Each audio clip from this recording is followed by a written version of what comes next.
First chapter अपना start हो रहा है असेसमेंट प्रोसीजर्स। तो सी ये चैप्टर ब्रॉडली अपने को 4 पार्ट में पढ़ना है, 4 पार्ट। पार्ट 1 रिटर्न फाइलिंग से रिलेटेड कुछ है, और सी अभी जो मैं जो पढ़ा रहा हूं तुम लोगों को बीच में कुछ भी नहीं लिखना है, कुछ नहीं लिखना। You just focus on the listening and understanding the concepts. ये जो भी नोट्स है ना तुम लोग को मैं अपने मोबाइल ऐप के थ्रू शेयर करने वाला हूं, उसमें से तुम लोग को एक्सेस करने मिलेगा। तुमको घर पे लिखना भी पड़ेगा। तुमको नोट्स देके बार बार ऐसा लगेगा मैं लिख लूं लिखने का मन होगा, लेकिन that you to do it at home. अभी बीच बीच में लिखोगे ना, एक तो क्या टाइम भी वेस्ट होगा, और टाइम का इधर इंपॉर्टेंस क्योंकि सब्जेक्ट बहुत ज़्यादा वास्ट है, अपने को टाइम का एकदम मेटिकुलस यूज़ करना पड़ेगा। और बात टाइम की नहीं है, क्लास में तुम लोग लिखोगे गंदा नोट्स बनेगा, और ये नोट्स है ना लास्ट में तुम लोग को यही पढ़ना पड़ेगा। ट्रस्ट में तुम लोग यहाँ वहाँ दुनिया में जिधर हाथ पाँव मारना मार लो, एग्जाम के 1.5 दिन पहले जो पढ़ना होगा ना तुम लोग यही पढ़ने वाले हो, तो इसको जितना अच्छी तरह से लिखोगे अच्छा है। So that's why I will suggest that you write all this at home. अभी तुम लोग खाली सुनने पे ध्यान दो। तो see our chapter is in 4 parts. Part 1 returns, means return कैसे फाइल होते हैं उससे रिलेटेड कुछ थियरी है। फिर इंक्वायरी, इनकम टैक्स वाले इंक्वायरी कैसे करते हैं हमारे रिटर्न भरने के बाद। फिर उसके बाद असेसमेंट्स, मीन्स तरह तरह के असेसमेंट होते हैं, चैप्टर का नाम ही असेसमेंट प्रोसीजर। एंड फिर अदर सेक्शंस। ओके, तो इस तरह से मैंने चैप्टर को पूरा डिवाइड किया हुआ है। So see starting with part 1 returns. हाँ बाय द वे सी ये चारों पार्ट है ना, it is covered under section 139(1) to section 156। Okay, इतने सेक्शन अपने को पढ़ने हैं, लेकिन ये सेक्शन वाइज जो लाइन है ना 139 से 156, उसको मैंने 4 पार्ट में डिवाइड कर दिया है। Part 1 returns, then part 2 inquiry, part 3 assessment, part 4 other section. इस तरह से मैंने डिवीजन किया है। तो बस चालू करते, और तुम लोग खाली इस पे नजर रखना, जैसे अपनी ये 4 चीज खत्म होगी मतलब चैप्टर खत्म। दिखने में लग रहा बस इतना ही है, लेकिन घुसो, there is lot to remember. Okay, तो see starting with first part returns. तो सी रिटर्न्स की थियरी दिख रहा है, पार्ट 1 लिखा रिटर्न्स। सबसे पहला सेक्शन है सेक्शन 139(1), इसका नाम है वॉलेंट्री रिटर्न। इसको वॉलेंट्री क्यों बोलते हैं ये थोड़ी देर के बाद में डिस्कस करूंगा, लेकिन this is a section on voluntary return. In this section अपने को 3 चीज पढ़नी है। First, who should file return. Second, when to file return. Third, how to file return. याद करते जाओ, 3 चीज क्या है, who should file, when to file, how to file. लेकिन क्या फाइल करना, रिटर्न। अब रिटर्न मतलब तो पता ही है ना क्या होता है। रिटर्न जब हम लोग फाइल करते हैं उसमें क्या है, हम लोग ने जो भी इनकम कमाई है उसका पूरा कैलकुलेशन सबमिट करना पड़ता है। और हम लोग ये क्यों सबमिट करते हैं, ताकि गवर्नमेंट चेक करे कि हमने बराबर कैलकुलेशन करके बराबर से टैक्स भरा है कि नहीं, और अगर बराबर से नहीं किया है तो वो लोग बाद में इंक्वायरी चालू करते हैं। ये देखो अगली थियरी इंक्वायरी की है ना, लेकिन इंक्वायरी उन लोग बाद में करेंगे, पहले अपने पे छोड़ा है कि तू शराफत से जो भी कमाया ना अपना पूरा कैलकुलेशन रिटर्न्स के अंदर सबमिट कर, ईमानदारी से टैक्स भर दे। फिर हम लोग देखेंगे कि तूने सच में ईमानदारी से भरा है कि नहीं, वो इंक्वायरी में होगा। ओके, तो see so that is return. Return is nothing but our computation we have to submit to income tax department. Okay, see एक चीज मैं बता देता हूं, किसी को अगर ये माइंड में फोबिया है ना, यार सीए इंटर तो मैं कैसे जैसे धक्का मार के टैक्स निकाला था और फाइनल में अचानक बड़ी बड़ी बातें कैसे हैंडल होगा। ट्रस्ट मी, मैं तुमको स्क्रैच से पढ़ाने वाला हूँ। तुम लोग को जीरो नॉलेज भी होगा ना टैक्स का, तुमको सब समझ जाएगा। वो सब माइंड में रख के मैं पढ़ा रहा हूँ। 28 साल से एक ही चीज कर रहा हूँ, तो I know different types of students. Some students are so scared. नहीं, trust me, you will start loving tax. Reason क्या मालूम है, क्योंकि मैं हर चीज का तुमको लॉजिक से बताऊंगा, और एकदम जीरो से चालू होगा। तो तुम लोगों को जीरो से मतलब जबरदस्ती कोई अननेसरी चीज पे हम लोग पकाने की बात नहीं करेंगे, लेकिन आई विल टेक केयर के किसी ने इंटर ढंग से नहीं भी पढ़ा है ना तो भी उसको फाइनल अच्छी तरह निकल जाए। ओके, सो इस सेक्शन में 3 चीज क्या पढ़नी है, who should file, when to file, how to file. तो पहला क्या था, हु शुड फाइल। तो सी हु शुड फाइल में है ना ये 4 लोग दिख रहे हैं, इन लोग को रिटर्न हमेशा ही भरना पड़ता है, irrespective of the size of the income. Mean चाहे इनकी इनकम बड़ी हो, छोटी हो, प्रॉफिट हो, लॉस हो, कुछ भी हो, इनको तो रिटर्न भरना ही पड़ेगा। ये कौन लोग है बताऊंगा। सी इधर मैंने क्या लिखा है, always file. Always means irrespective of the size of the income, उनको रिटर्न भरना ही है। लेकिन ये जो अदर्स लोग होंगे ना, इन चारों को छोड़ के, इन लोग को रिटर्न कब भरना है, अगर इनकी इनकम बड़ी हुई तो। अब इनकम बड़ी होने का मतलब क्या है उसके ऊपर मैं बाद में बात करता हूं, लेकिन अभी खाली ऊपर ऊपर से आइडिया लो कि इन लोग को कोई हमेशा रिटर्न भरने का जरूरत नहीं है. Only if their income is big then only they have to file the return. What is the meaning of big income बताता हूं. पहले एक बार इसको निपटाते ना कि 4 लोग को रिटर्न भरना मैंडेटरी है. तो कौन कौन लोग है देखो. कंपनीज, पार्टनरशिप फर्म, राउसो एंड फेको. राउसो फेको मेरा शॉर्ट फॉर्म है, फुल फॉर्म बताऊंगा, लेकिन पहले कंपनीज और पार्टनरशिप फर्म तो पता ही है, इन लोग को रिटर्न भरना ही पड़ता है. क्यों? हर चीज का अपने को क्यों समझना चाहिए. तो सी, कंपनीज और पार्टनरशिप फर्म है ना, बड़ी बड़ी एंटिटीज है, इन लोगों में करोड़ों की इनकम कमाने का पोटेंशियल है. इसलिए गवर्नमेंट क्या चाहती है, इनका तो रिटर्न आना ही चाहिए. अगर इन लोग ये बोले नहीं हमको तो लॉस हो रहा है, हमारी इनकम कुछ खास है ही नहीं, चलेगा, फिर भी तुम रिटर्न भरो. रिटर्न तो बहाना है तुम्हारे से कांस्टेंट टच में रहना है. क्या बोला? रिटर्न तो बहाना है तुम्हारे से कांस्टेंट टच में रहना है. और इन लोग से कांस्टेंट टच में क्यों रहना है? ताकि ये बड़े बड़े लोग अगर नजरों से छूट जाएंगे ना, कब पता चला करोड़ों की इनकम कमा के बच गए तो गवर्नमेंट का नुकसान है ना. सो सी, गवर्नमेंट भी थोड़ी स्मार्ट है. इन लोग क्या सोचते हैं, बड़े बड़े लोगों से टच में रहना पड़ता है. और इन लोग टच में कैसे रहते हैं? व्हाट्सएप के थ्रू नहीं, रिटर्न्स के थ्रू. तभी तो डायलॉग बोला, रिटर्न तो बहाना है, इन लोग से कांस्टेंट टच में रहना है. और कांस्टेंट टच कब रहेगा? हर साल इन लोग का रिटर्न आना चाहिए. चाहे उन लोग की इनकम जीरो हो, लॉस हो, जो भी है, हर साल रिटर्न आना चाहिए. ओके, ठीक है, इनकम नहीं है तो टैक्स मत भरना, टैक्स मत भरो, लेकिन रिटर्न तो भरो. उस बहाने अपना कम्युनिकेशन कॉन्स्टेंटली बना रहे. तो this was the logic of why companies and partnership firm have to mandatorily file the return irrespective of the size of the income. Okay, then next is, see, हर चीज में तुम लोग पहले से माइंड में रखना, कॉन्सेप्चुअली पढ़ना है. टैक्स को कभी ये मत सोचना हाँ रूल है रटना ही पड़ेगा. रट्टा मार के गए ना, नफरत होने लगी सब्जेक्ट से.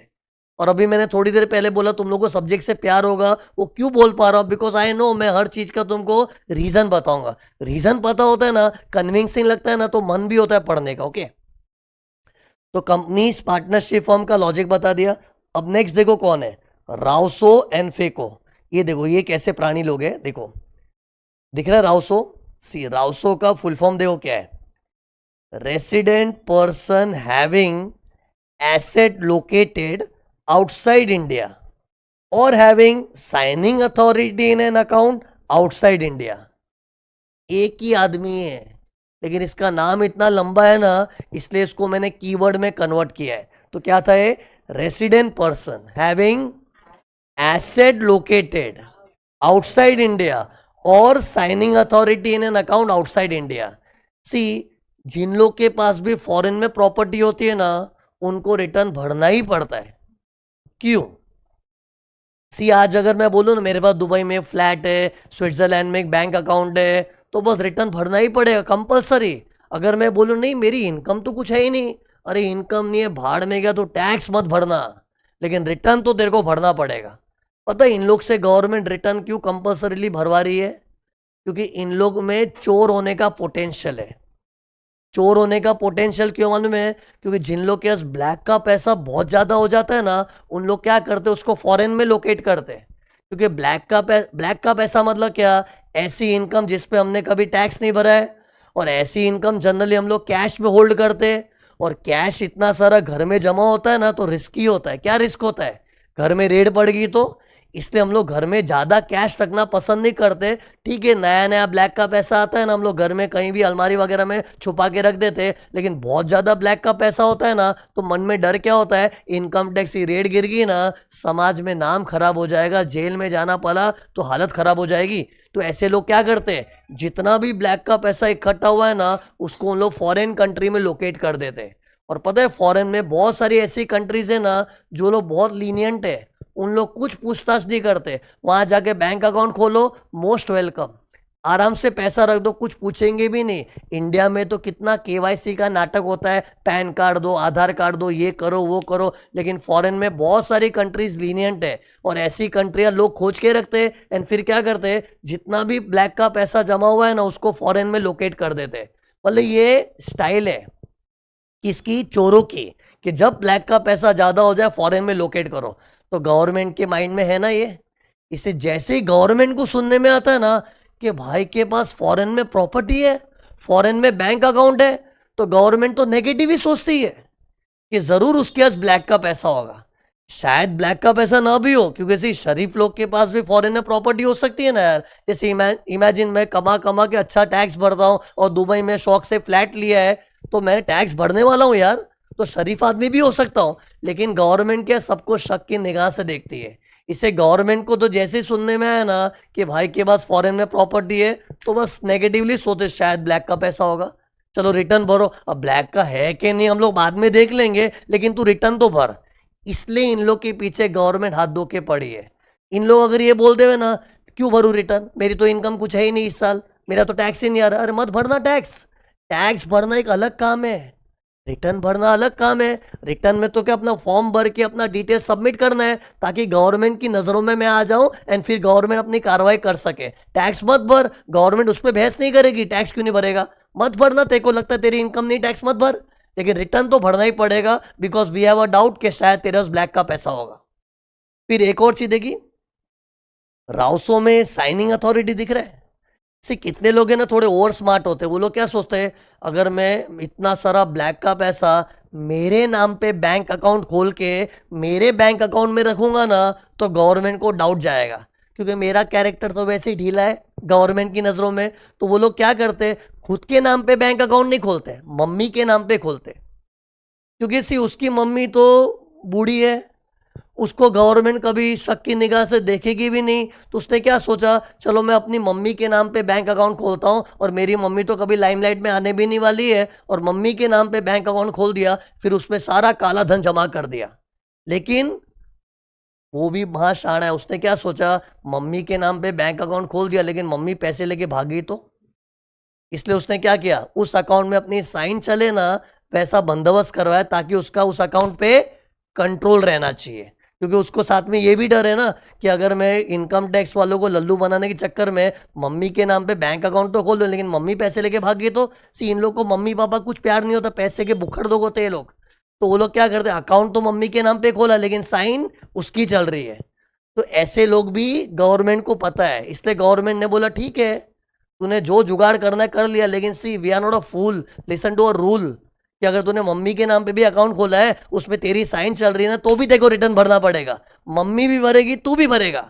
मम्मी बनी राव तू बना सो, राव सो नहीं समझा, मम्मी बनी राव तू बना सो मतलब क्या, mummy is a resident having asset outside India और तू बना सो तेरी साइनिंग अथॉरिटी। अरे मतलब मेरे एग्जाम्पल में मम्मी को भी रिटर्न भरना है, तुझे भी भरना है। तो मम्मी को क्यों भरना है, because mummy is a resident person having bank account outside India, तो mummy becomes liable to file the return and even I become liable to file the return because I have a signing authority in an account. Anyways signing authority का point कब suit होता है, जब कोई bank account हो। बाकी ये rule ऐसा नहीं है कि बैंक अकाउंट के लिए है, ऐसे तो मेरे पास वहां पर कोई फ्लैट हो, जमीन हो, किसी भी टाइप की प्रॉपर्टी फॉरेन में ना रिटर्न भरना कंपलसरी हो जाता है। ओके, सो दिस वाज राउसो। ओके, और ये रेसिडेंट पर्सन के लिए क्यों रखा है मालूम है, क्योंकि सी नॉन रेसिडेंट के पास तो फॉरेन में प्रॉपर्टी होना नेचुरल है, उसको गवर्नमेंट किस मुंह से शक करे। अपने जैसे लोग जो देसी लोग होते हैं ना, देसी बॉयज जो इस देश में पड़े रहते हैं, उन लोग के फॉरेन में प्रॉपर्टी है तो मन में शक दौड़ता है कि जरूर ब्लैक का पैसा उसने वहां छुपा के रखा होगा। Okay, so this rule is for resident people. तो ये राउस हमें क्या पढ़ा रहा मालूम है कि नहीं, रिटर्न किसको भरना पड़ता है, तो कंपनीज को तो भरना ही है, पार्टनरशिप फर्म को भरना है, और राउसो लोग को भी भरना पड़ता है रिटर्न। अब देखो चौथा कैरेक्टर कौन है, फेको। अब फेको के अंदर है ना 4 क्राइटेरिया है, ये क्राइटेरिया मीट हुआ तो रिटर्न भरना पड़ेगा। ओके, कुछ मत देखो तुम लोग, अभी तुम्हारे पास जो नोट्स है उसको मत देखो, खाली स्क्रीन पर नजरें टिका के रखो, क्योंकि इसकी जो विजुअल मेमोरी बनेगी ना वो छाप जिंदगी भर रह जाएगी, ट्रस्ट में। ओके, तो create visual memory of this. So फेको में F stands for foreign travel पे अगर तुमने 2 लाख से ज्यादा खर्च किया, चाहे वो तेरी खुद की फॉरेन ट्रैवल हो कि किसी की भी फॉरेन ट्रैवल हो, फॉरेन ट्रैवल पे 2 लाख से ज्यादा खर्च करना मतलब तुम्हें रिटर्न भरना ही पड़ेगा। क्यों, क्योंकि जो फॉरेन में ट्रैवल कर सकता है मतलब वो कोई आलतू फालतू नहीं है, अच्छी खासी इनकम होगी। अब अच्छी खासी इनकम है तो रिटर्न तो भरना ही है, लेकिन वो बोलेगा नहीं सच्ची मम्मी कसम मेरी इनकम नहीं है, मेरा तो टैक्स भी नहीं आ रहा है। हाँ ठीक है टैक्स मत भर, तेरे से हमको बहस नहीं करने का है, लेकिन हमको तो डाउट है कि ऐसा कैसा है कि फॉरेन ट्रैवल करके आ रहा है, 2 लाख से ज़्यादा स्पेंड कर रहा है और तू बोल रहा है टैक्स ही नहीं आ रहा है मेरा। ठीक है हम तेरे से अभी तो बहस नहीं करेंगे, we don't want to argue, you don't pay the tax, but तेरे को रिटर्न भरना पड़ेगा। हम देखना चाहते हैं ऐसा क्या है कि तू फॉरेन ट्रैवल पे 2 लाख से ज़्यादा खर्च कर पा रहा है और तेरा टैक्स ही नहीं आ रहा है। सी ऐसे लोग को देख के डाउट तो आता ही है ना, नहीं तो अदरवाइज बता कोई गरीब आदमी छोटा मोटा आदमी कहाँ फॉरेन वॉरेन घूमने जाएगा। ये तो फॉरेन भी घूमने गया, वो भी खर्चा कितना, मोर देन 2 lakhs। और ऐसे नहीं कि खुद फॉरेन घूमने गया हो, खुद गया हो तो भी चलेगा या फिर कोई और भी हो सकता है। Okay it is either on your travel और someone else travel you are spending more than 2 lakhs, याद कर दो 2 lakhs। फिर अगला क्राइटेरिया देखो, फेको में ई stands for electricity bills, means अगर तुमने बिजली का बिल भरा है जो कि 1 लाख से ज्यादा है साल का, बड़ी बात है क्योंकि 1 लाख से ज्यादा इलेक्ट्रिसिटी बिल भरना दैट मीन्स तेरा इलेक्ट्रिसिटी का कंजम्पशन ज्यादा हो रहा है, so that is a sign कि तेरा धंधा चल रहा है। ये तो धंधा चल नहीं रहा, दुकान बंद पड़ी अपनी, तो बिजली का बिल भी कहाँ से आएगा। लेकिन जब इतना ज्यादा बिजली का बिल आ रहा है कि more than 1 lakh you are spending, that means तेरा बिजनेस अच्छा खासा चल रहा है। अब भले ही तू कह ले नहीं नहीं कसम से मेरी तो इनकम कुछ भी नहीं है, मेरा टैक्स कुछ भी नहीं आया, हाँ ठीक है तू टैक्स मत भर, तेरे से अभी बहस नहीं करने का है, तू रिटर्न भर दे, देखे तो सही ऐसा क्या है। तो that was second criteria, E for electricity bills of more than 1 lakh. Then C stands for current account में डिपॉजिट करना 1 करोड़ से ज्यादा। पहले तो पता है करंट अकाउंट किसका होता है, बिजनेसमैन लोग का, और करंट अकाउंट में जो भी पैसे आते हैं ना वो बिजनेस के सेल्स के पैसे आते हैं। तो सोचो किसी का बैंक में करंट अकाउंट है, उसमें 1 करोड़ से ज्यादा डिपॉजिट किया है, दैट मीन्स उसका अच्छा खासा धंधा चल रहा है। लेकिन वो बहस करेगा नहीं नहीं कसम से बोल रहा हूँ मेरा तो कुछ प्रॉफिट आता ही नहीं है, मेरा प्रॉफिट क्या लॉस आ रहा है। हाँ तो ठीक है तू टैक्स मत भर, लेकिन तेरा रिटर्न भी हमको चाहिए क्योंकि हम ऐसे लोगों के निगरानी रखना चाहते। ओके सी गवर्नमेंट अभी अपने से ये आर्ग्यू नहीं करेंगे टैक्स कैसे नहीं भरेगा, भर। गवर्नमेंट ने बोले ठीक है ना टैक्स नहीं भरना है मत भर, तेरा रिटर्न तो भर, फिर हम लोग चेक करेंगे ऐसा क्या है कि तू टैक्स ही नहीं भर रहा है इसमें। So what was C, deposit in current account more than 1 crore. Okay और सी अपने मल्टीपल करंट अकाउंट्स होते हैं ना, तो सब एग्रीगेट मिला के total aggregate deposits in all the current accounts, if it exceeds 1 crore in a year you have to file the return compulsorily. Okay फिर O stands for any other condition as may be prescribed, और वो other condition government ने prescribe भी कर दी है। इसके अंदर भी 3 पॉइंट है देखो, TTS कीवर्ड याद रखना, TTS फुल फॉर्म बता रही है देखो। T स्टैंड्स फॉर अगर तुम्हारा टर्नओवर 60 लाख से ज्यादा है, and if you are a professional 10 lakh से ज्यादा है। क्या चेक करना है, टर्नओवर, टर्नओवर मतलब सेल्स। ओके लेकिन प्रोफेशनल हुआ जैसे डॉक्टर, लॉयर, चार्टर्ड अकाउंटेंट, इन लोग का ग्रॉस रिसीट्स देखना है। So if you are a businessman, your turnover should be more than 60 lakhs, and if you are a professional, then your gross receipt should be more than 10 lakhs. इतना दिखते ही government को लगता है कुछ तो है बंदे में, इतना ज्यादा धंधा कर रहा है मतलब कुछ तो टैक्स आना ही चाहिए। लेकिन अब अगर तुम बहस करोगे नहीं नहीं सच्ची मेरा टैक्स नहीं आ रहा है, तो टैक्स मत भर चलेगा, लेकिन तेरा रिटर्न तो आना ही चाहिए क्योंकि हम तेरे को भी चेक करना चाह रहे हैं। अब से कितने लोग मन में सोचते हैं हाँ ठीक है ना गवर्नमेंट तो रूल बना दी नहीं भरने का रिटर्न जाओ, बहुत एक्सट्रीम केस में रिटर्न नहीं भरने के लिए जेल में जाना पड़ता है। एक्सट्रीम केस में इन लोग इमीडिएटली एक्शन नहीं लेते, लेकिन अगर बहुत ज़्यादा सीरियस मैटर हो गया ना तो just because you didn't file the return उसके लिए भी जेल में जाना पड़ सकता है। 3 महीने से लेके 2 साल की सजा और कभी कभी 7 साल की कैद भी हो सकती है, बट ये बहुत रेयरली होता है। मतलब ज़्यादा सुनने में आया नहीं होगा तुम लोगों को, कभी सुना है किसी को लोग जेल में मिलने आ रहे हैं वो बैठा क्या हो गया था रिटर्न नहीं भरा था, तो ऐसा बहुत रेयरली सुनने में आता है। लेकिन ये भी एक चीज गवर्नमेंट ने डराने के लिए रखी है। ओके इसे तुम लोग भी डरो, इसको सीरियसली लो। तो क्या था, T for turnover more than 60 lakhs and for professional more than 10 lakhs। फिर कीवर्ड क्या था, TTS, TTS। अगला T स्टैंड्स फॉर TDS, कि अगर तेरा TDS 25,000 या ज्यादा कटा है, जैसे मान लो मुझे कोई लोग इनकम देते उसमें TDS काटते हैं और मेरा TDS का अमाउंट पूरे साल का 25,000 और मोर है ना, दैट मीन्स रिटर्न भरना ही पड़ेगा। क्योंकि पता है, सोचो किसी का अगर टीडीएस ही 25,000 है, तो रिवर्स वर्किंग करके देखो ना, एक बार टीडीएस को 10% पकड़ लो ना एक बार के लिए। अरे 10% ऐसे अंदाज से टीडीएस का परसेंट ले रहा हूं, तो 10% से भी कटा होगा तो इनकम 2,50,000 होगी, तब जाके 10% 25,000 हुआ ना। तो 2,50,000 तो टीडीएस ओरिएंटेड इनकम ही दिख रही है। और अपने जीवन में हर इनकम टीडीएस ओरिएंटेड नहीं, थोड़ी बहुत यहां से इनकम आती है ना। तो गवर्नमेंट को जजमेंट तो आ गया है कि भाई टीडीएस ही जब 25,000 किसी का कटा है, मतलब इनकम ठीक ठाक होनी चाहिए, तो भाई तेरे को तो रिटर्न भरना ही पड़ेगा। और वैसे तुम लोग को पता होगा, स्लैब रेट्स में 2,50,000 तक टैक्स नहीं आता है, उसके बाद तो टैक्स चालू हो जाता है। स्लैब रेट्स होता है ना, डोंट वरी, मैं तुमको स्लैब रेट्स वगैरह का सब ज्ञान दूंगा। तुम लोग के माइंड में जब आर्टिकल्स में सुना होगा ओल्ड रिजीम, न्यू रिजीम, सब बातें होने वाली है, लेकिन वक्त आने पे अभी उसकी ज़रूरत नहीं है। लेकिन ये रफली मैंने जिक्र किया इसलिए बता रहा हूँ कि स्लैब रेट्स में 2,50,000 के ऊपर तो टैक्स आता ही है ना। तो 25,000 का टीडीएस कटा है, मतलब इनकम ठीक ठाक होनी चाहिए। अब तुम फिर भी क्लेम करोगे नहीं नहीं मेरा कोई टैक्स नहीं आता, तो ठीक है, टैक्स मत भर, रिटर्न तो भर। फिर ये 25,000 का अमाउंट है ना, टीडीएस प्लस टीसीएस है। There is something called tax collection at source, मतलब दोनों मिला के अपना 25,000 और मोर था। And if you are a senior citizen, 25,000 के बदले 50,000 की अमाउंट याद रखनी पड़ेगी। कितना? 50,000 if you are a senior citizen. ये देखो,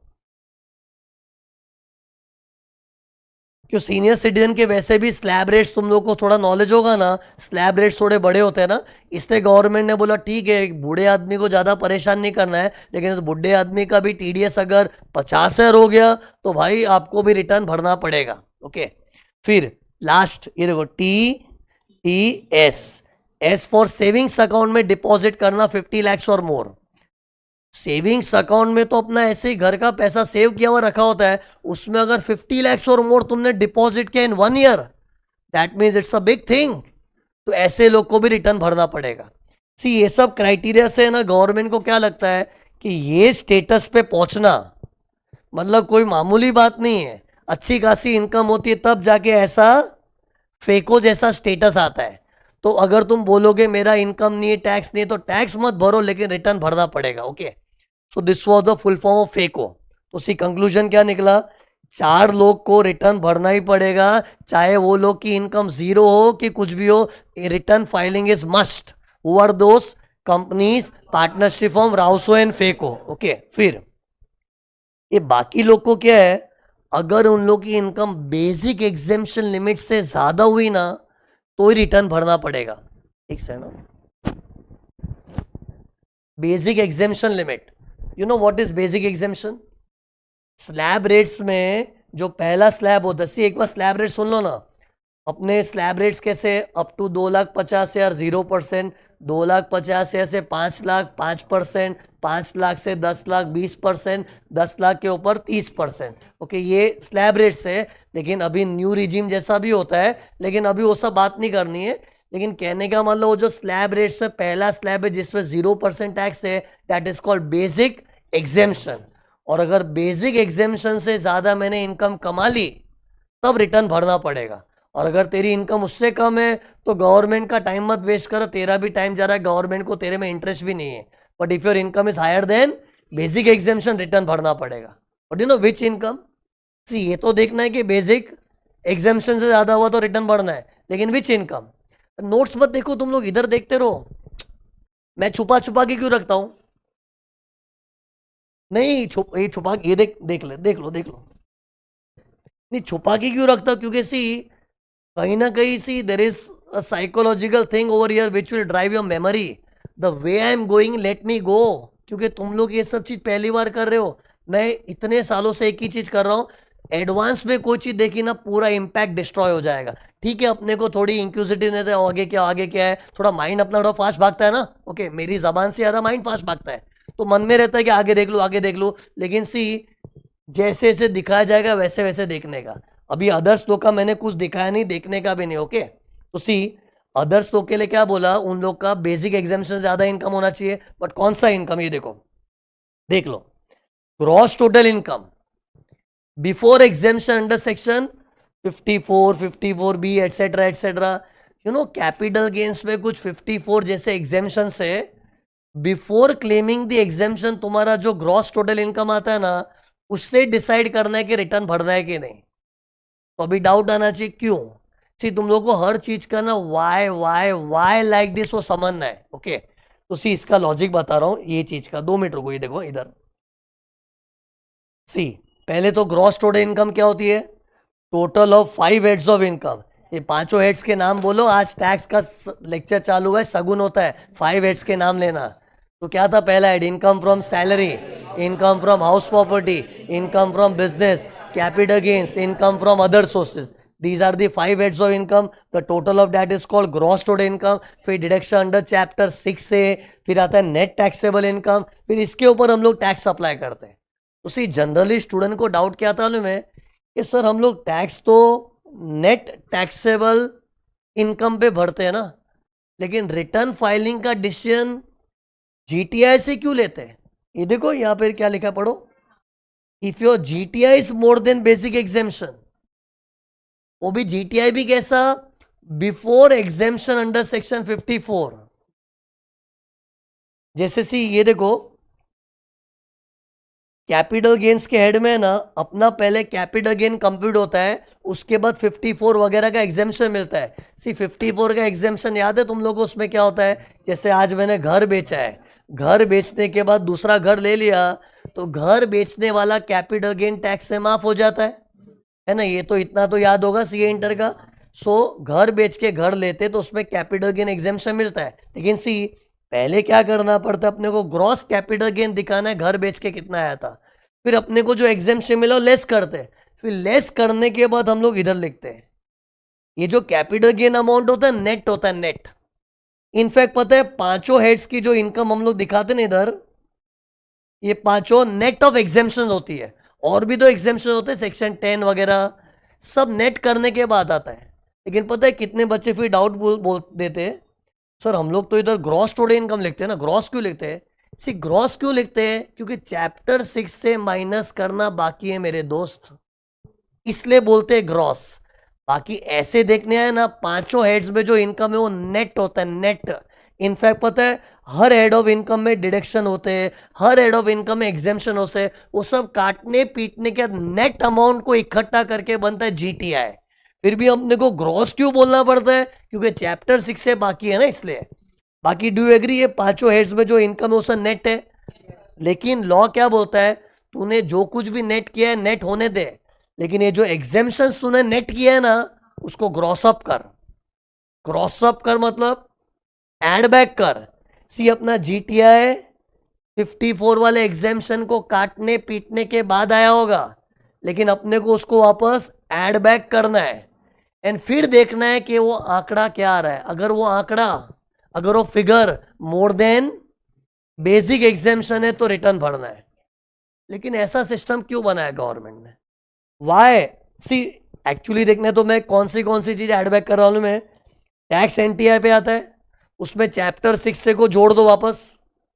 अरे जोड़ देंगे तो जीटीआई बन जाएगा ना। फिर उसमें 54 वाले एग्जेम्पशन को भी जोड़ दो, वो फिगर से डिसाइड करना है। 2 things I have to add back, chapter 6 से and all exemption of capital gains only है, कैपिटल गेन्स वाले वो ऐड करके जो आता है ना उससे डिसाइड करते हैं। पता है ऐसे क्यों रखते हैं? क्योंकि सी अगर हमने नेट टैक्सेबल इनकम से जजमेंट लिया ना तो कितने करोड़पति लोग भी रिटर्न नहीं भरेंगे, कितने करोड़पति लोग भी रिटर्न नहीं भरेंगे। पता है क्यों? क्योंकि चैप्टर 6 से में वो कला है कि वो अमीर को भी एकदम गरीब दिखा सकता है। कैसे बताओ?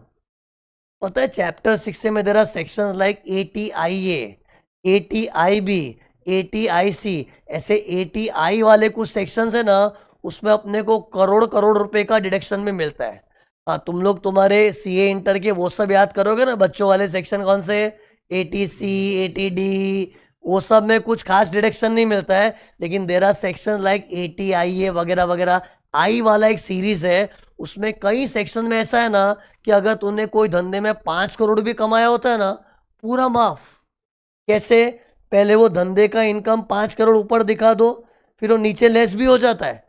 तो सोच 5-5 करोड़ कमाने वाला अगर चैप्टर 6 से मैं पूरा लेस हो गया, जीरो हो गया, तो जीरो मतलब जीरो से तो रिटर्न ही नहीं भरेगा। लेकिन डोंट यू थिंक जिस बंदे ने 5 करोड़ कमाया है, मतलब गरीब नहीं अमीर है, तो ऐसे लोग का रिटर्न तो गवर्नमेंट को चाहिए ना। इससे गवर्नमेंट ने क्या सोचा, यार हम लोग नेट टैक्सेबल इनकम से लोगों को डिसाइड करने का बोलेंगे ना, तो कितने 20-20 50-50 करोड़ कमाने वाले लोग भी है ना, जीरो दिखेंगे बिकॉज ऑफ चैप्टर 6 से खास करके। इवन 54 में भी वो कला है कि करोड़पति को भी रोड़पति दिखा देता है। कैसे? जैसे मान लो किसी अमीर आदमी ने अपना बड़ा बंगला बेचा है, बंगला बेच के उसको 30 करोड़ का कैपिटल गेन हुआ है। 30 करोड़ होता है, बड़ा चढ़ा के नहीं बोल रहा हूं। किसी रईस आदमी ने 30 करोड़ का कैपिटल गेन कमाया है अपनी कोई बड़ी जमीन प्रॉपर्टी बंगला बेच के, तो सोच अच्छा खासा गेन है ना। लेकिन उसने क्या है, एक घर बेच के दूसरा घर सामने ले लिया तो एग्जेम्प्ट हो गया। तो उस कारण से ये तो देखना, ये वाला फिगर तो जीरो हो गया ना। लेकिन सोच अगर उसने 30 करोड़ का गेन कमाया है, मतलब बंदा अमीर आदमी है यार, तो ऐसे लोग तो गवर्नमेंट की नजरों में आने चाहिए ना। और नजरों में कैसे आएंगे, जब तुम रिटर्न भरोगे तो। ओके, इससे सी ये पूरे कैलकुलेशन में तुम देखोगे ना, दो बेनिफिट है ना, दे आर जायंट बेनिफिट्स, एकदम भारी बेनिफिट्स। एक तो चैप्टर 6 से और 54 वाले एग्जेम्पशन, इसमें इट इज पॉसिबल डेट तुमको करोड्स ऑफ टैक्स बेनिफिट मिल सकता है। इससे गवर्नमेंट ने बोला है टैक्स बेनिफिट लो, मना ही नहीं है, हमने खुद दिए बेनिफिट। लेकिन रिटर्न फाइल करने का जो डिसीजन लेना होता है ना, वो इसको एड बैक करने के बाद जो स्टेटस होता है ना, उससे डिसाइड करना है। Okay, that is a logic. Otherwise तो क्या है, वो सब काटने पीटने के बाद फाइनल फिगर से डिसाइड करेंगे, तो कितने करोड़ों लोग भी जीरो दिखेंगे, तो वो लोग तो रिटर्न ही नहीं भरेंगे ना। तो tell me how to decide return भरना है कि नहीं। एनटीआई को बेस दे लो पहले, एक्चुअली टैक्स उसी पे आने वाला है। फिर उसमें चैप्टर 6 को ऐड कर दिया तो मैं जीटीआई पे पहुंच गया। फिर उससे 54 वाले एग्जेम्पशंस को भी ऐड कर दो। फिर जो फिगर आता है ना, दैट विल डिसाइड कि मुझे रिटर्न भरना है कि नहीं, and that figure should be more than basic exemption. और बेसिक एग्जेम्पशन है ना, कोई कोई लोग न्यू रिजीम में जाना चाहते हैं, तो न्यू रिजीम में अभी बेसिक एग्जेम्पशन 4 लाख हो गया है। ओल्ड रिजीम में जाना चाहेगा तो 2,50,000। सो डिपेंडिंग अपॉन तू कौन सा रिजीम चूज कर रहा है, यू टू डिसाइड कि तेरी बेसिक एग्जेम्पशन लिमिट क्या है। और अगर वो लिमिट क्रॉस हो गई तो तुझे रिटर्न भरना पड़ेगा, वरना रिटर्न भरने की आवश्यकता नहीं है। ओके, ये ओल्ड रिजीम न्यू रिजीम के ऊपर डिटेल डिस्कशन बाद में होगा। मैंने बोला अपने ये सब भी तो है ना, बाद में कंप्यूटेशन की दुनिया में जाएंगे तो ये सब बातें तो होगी ना। अभी मैं कौन सी दुनिया में लेके गया हूं तुमको, प्रोसीजर्स एंड कॉम्प्लायंसेस। और मेरा ये पहले लेने का लॉजिक क्या था मैं, इसमें रिमेंबरिंग बहुत इन्वॉल्व है, अलग अलग time limits, rules, section number, इसमें ज़्यादा याद करने का है। तो ये पहले हो गया तो अच्छा है। ओके, और ये चीज़ का है ना, सब लोगों को जीरो नॉलेज है एक्चुअली। तो कोई भी होशियारी मार के इधर बैठेगा, चुपचाप मेरी बात सुनेंगे। ओके, बाकी चीज में क्या थोड़ा बहुत नॉलेज है ना, तो हम लोग थोड़े ओवर कॉन्फिडेंट कभी कभी हो जाते हैं। इधर तुमको डाउन टू अर्थ रह के सब कुछ सुनना पड़ेगा, क्योंकि इधर मेजोरिटी स्टूडेंट्स का नेग्लिजिबल नॉलेज ही होता है। ओके, एनीवेज, तो अपना ये खत्म हो गया क्या, who should file the return. Okay, ये 4 लोग को तो भरना ही है, और बाकी लोग का अगर वो GTI before exemption under 54 greater than basic exemption हुआ तो ही रिटर्न भरना है। ओके, फिर अगला सवाल क्या था, ये देखो, A who should file, B when to file. When to file मतलब ड्यू डेट्स। ये देखो, अपने पहले प्रीवियस ईयर में इनकम कमा लेते हैं, लेकिन रिटर्न भरने का काम कब होता है, असेसमेंट ईयर में। उसका ड्यू डेट क्या है, normally it is 31st of July. What is the normal due date, 31st of July. लेकिन 3 लोग के लिए ड्यू डेट 31st अक्टूबर होती है। कौन 3? मतलब कैप, कैप मेरा कीवर्ड है। C stands for companies, A for audit वाले लोग, P for partner of a firm जिसे ऑडिट करना पड़ता है। पता है पार्टनरशिप फॉर्म में फर्म को भी रिटर्न फाइल करना होता है, पार्टनर को भी। तो अगर फर्म को अपनी बुक्स ऑडिट करवानी पड़ेगी तो फर्म का ड्यू डेट तो अक्टूबर है ही, पार्टनर का ड्यू डेट भी अक्टूबर हो जाता है, लेकिन अगर फर्म को अपनी बुक्स ऑडिट करने की ज़रूरत ही नहीं पड़ रही है तो फर्म का ड्यू डेट जुलाई, तो पार्टनर का भी जुलाई, मतलब जो फर्म का ड्यू डेट है वही पार्टनर का ड्यू डेट है। ओके, क्योंकि दोनों का रिटर्न गवर्नमेंट साइमल्टेनियसली चेक करना चाहती है। ओके, तो कैप का फुल फॉर्म क्या हो गया? कंपनीज। ए फॉर ऑडिट वाले दूसरे लोग। सी कंपनीज को तो ऑडिट करवाना ही पड़ता है because of companies act 2013, but if you are not a company, if you are a sole proprietor partnership firm, then it depends upon the turnover. अगर अपना टर्नओवर धंधे में 1 करोड़ क्रॉस करता है तो ऑडिट कंपलसरी होता है, सुना है ना, टैक्स ऑडिट। तो जो भी कारण से अगर तुम्हें ऑडिट करवाना पड़ रहा है ना तो ड्यू डेट इज अक्टूबर। क्यों पता है? क्योंकि ऑडिट करना मतलब मेरा काम बढ़ गया है और जुलाई तक रिटर्न भरना बहुत ज़्यादा घाई हो जाएगी। इससे गवर्नमेंट ने बोला अगर तेरे को ऑडिट का कोई मगजमारी नहीं है ना तो जुलाई तक रिटर्न भर दे, लेकिन ऑडिट का मगजमारी है तो जुलाई तक बहुत जल्दी हो जाएगी, अक्टूबर तक भरो तो चलेगा। बिकॉज ऑडिट में थोड़ा काम बढ़ जाता है ना, बुक्स चेक करवाना, सीए के धक्के खाना, वो सब। कैप में पी क्या था? Partner of a firm whose accounts are subject to audit. फिर एक और स्पेशल व्यक्ति है, ट्रांसफर प्राइसिंग असेसी। टीपीएसएससी मतलब ट्रांसफर प्राइसिंग असेसी। इन लोग की ड्यू डेट 30 नवंबर होती है। अब इधर सवाल क्या उठेगा, सर ये ट्रांसफर प्राइसिंग असेसी कौन है, इसका ड्यू डेट 30 नवंबर क्यों है? ये बात आज डिस्कस करना पॉसिबल नहीं है क्योंकि ट्रांसफर प्राइसिंग पूरा बड़ा चैप्टर है। जब तक वो चैप्टर के अंदर नहीं घुसोगे ना, you will not understand who is a transfer pricing assessee. तुम लोग फिलहाल खाली इतना समझ लो ना, इस असेसी को गवर्नमेंट ने बहुत सारे काम दिए हुए, मतलब बुक्स ऑडिट करवाना तो नॉर्मल है, प्लस और भी बहुत सारे काम दिए हुए। अब इतने काम दिए हुए ना कि रिटर्न इन लोग इतनी जल्दी फाइल नहीं कर पाते, इससे इन लोग को टाइम भी ज़्यादा मिला है। क्या टाइम मिला है? जुलाई नहीं, अक्टूबर नहीं, आराम से नवंबर तक भरो, क्योंकि they have got many compliances to be done under income tax law. Apart from the books of accounts to be audited, they have got other compliances also. Okay. Anyways, ऐसे क्या उन लोग को काम दिए हुए गवर्नमेंट ने वो अभी बताना पॉसिबल नहीं क्योंकि पूरा चैप्टर पढ़ना पड़ेगा, लेकिन ठीक है, वक्त आने पे तो पढ़ ही लेंगे ना हम लोग। तुम लोग खाली इतना समझ लो कि ट्रांसफर प्राइसिंग असेसी को बहुत ज़्यादा फॉर्मेलिटीज गवर्नमेंट ने दी है ना, इससे ड्यू डेट 30 नवंबर है। ओके, तो ये 3 due date of filing return हो गई। तो ये क्या हो गया? When to file the return। अगला सवाल, how to file. How to file मतलब फॉर्म भर के file, online file. Income tax की वेबसाइट होती है, उस पर ऑनलाइन फॉर्म भर के फाइल कर दो। लेकिन कौन सा फॉर्म भरना है अपने को एग्जाम में नहीं पूछते, आर्टिकलशिप में वो सब भी ध्यान रखना पड़ता है। Because in articleship you are not answerable to ICAI, you are answerable to your boss, to your client. तो आर्टिकलशिप में फॉर्म नंबर भी अपने को पढ़ने पड़ते हैं कि इसके लिए कौन सा फॉर्म भरूँ, इसके लिए कौन सा फॉर्म। लेकिन एकेडमिक पर्पस पे ज़रूरत नहीं है, खाली इतना याद रख लो बहुत है। ये देखो, prescribe forms, there are some forms which you to fill which is popularly called ITR। ITR मतलब इनकम टैक्स रिटर्न। तो ये हो गया हाउ टू फाइल। तो ये देखो 3 चीज मैंने पढ़ाई थी सेक्शन 139(1) में, who should file, when to file, how to file.